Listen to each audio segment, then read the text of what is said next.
In this video, I'm going to show you how to render in Tinkercad. Now to do this, there's a few different ways. I'm going to show you two of them, which I do think are the easiest. So the first one is going to be to click on this Send To button up top right.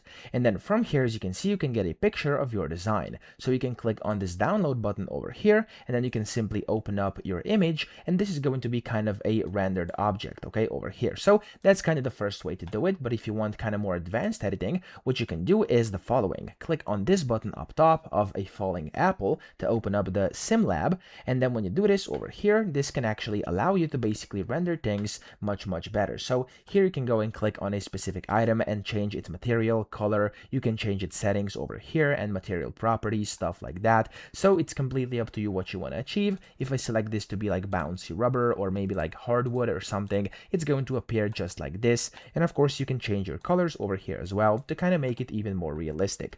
Now up here you have some other options. You have the option to basically make it throwable object. You can also select different scene settings, so you can go ahead and basically simulate things over here like gravity, shaking amplitude, etc. And that way you can kind of render inside Tinkercad, and then again you can just go ahead and basically save it whenever you want from here, okay?